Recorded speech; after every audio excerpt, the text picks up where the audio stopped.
అన్నా క్యాంటీన్లో పేదలు అభాగ్యుల పాలిట వరంలా మారాయి.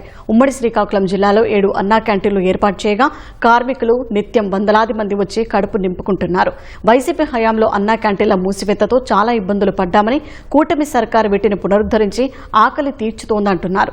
కేవలం 5 రూపాయలకే రుచికరమైన అల్పాహారం భోజనం ఇస్తున్నారంటూ కూటమి ప్రభుత్వ పాలన ఏడాది పూర్తవుతున్న సందర్భంగా అన్నా క్యాంటీన్ల నిర్వహణపై ప్రజలు హర్షం వ్యక్తం చేస్తున్నారు.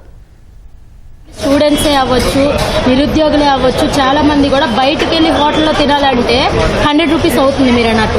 అలాగే మన త్రూగా ఇక్కడ చూసుకున్నట్టయితే చంద్రబాబు గారి త్రూగా 5 రూపీస్కి వాళ్ళ కడుపు నిండా తింటున్నారు సార్ ప్రతి ఒక్కరు కూడా.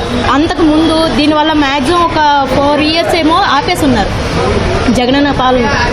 కానీ అలాంటి టైంలో చాలా మంది రోడ్డు మీదే కళ్ళు తిరిగి పడిపోయే వాళ్ళు, చాలా మంది ఆకలితో కొట్టుమిట్టులు ఆడేవాళ్ళు. మనం ఏ సిచ్యువేషన్లో ఎక్కడికి వెళ్ళాలన్నా ఒక 5 minutes లేట్ అయినా కానీ మనం అక్కడికి వెళ్ళడం వల్ల వాళ్ళు కడుపు నిండా అన్నం తింటున్నారు సార్. ఆ ఒక్కటి చాలు సార్. ఈ సిస్టంలో ఇందులో కంటిన్యూగా ఉండాలి, ఉంచాలన్నా ఇది ఖచ్చితంగా ఉండాలి సార్. ఇది రాకముందు మేము రూమ్లో వండుకొని తినేవాళ్ళం. ఇది వచ్చిన తర్వాత 3 పూటలు కూడా ఇక్కడికే వచ్చి తింటున్నాం. చాలా ఉపయోగపడుతుంది. చాలా మాతోటే కాదు, నాతో చాలా మంది ఆస్పిరెంట్స్ కూడా చాలా ఉపయోగపడుతుంది. అన్నం కూడా, రైస్ కూడా అన్నీ బాగానే ఉంటుంది. చాలా బాగుంటుంది. పూటకి 50 అయినా అవుతుంది. లంచ్ అయితే 100, రోజుకి ఎలాగలేదన్నా 250 అవుతుంది. అదే ఇక్కడైతే 15 రూపీస్తో తేలిపోతుంది. ఆస్పిరెంట్స్కి అయితే చాలా ఉపయోగపడుతుంది. ఫుడ్లో అయితే డాట్ ఏం లేదు. కర్రీ పెడుతున్నారు, ఒక ఆవకాయ, తర్వాత పెరుగు, ఫుడ్ సరిపోతుంది. చాలా వాళ్ళు ఇంకో 5 రూపాయలు మరో టోకెన్ తీసుకుంటే సరిపోతుంది. బాగానే ఉంది ఫుడ్.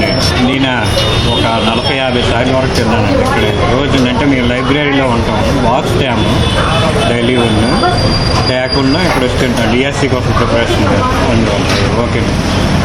కూలి పని చేసుకుంటున్నాను. ఎవరో పిల్లలు ఆ పెన్షన్ వస్తుంది మహానుభావుడు దైవం. ఇల్లు లేదు, వాకింగ్ పిల్లలకు బతుకుకోలేదు. మహానుభావుడు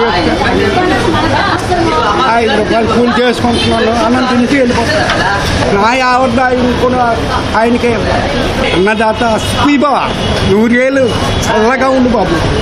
ఓ టీ రావడం 10 రూపాయలకి కడుపు నుండి ఆనందించు ప్రశాంతంగా గుండెల్లో ఉన్నాడు. ప్రతి కష్టపడిన కూలి అడుగుతుంది. ఎందుకంటే రైసు, ఈ పప్పు సారి, ఈ పెరుగు ఉంది, అది తిరగలేదు బాబు.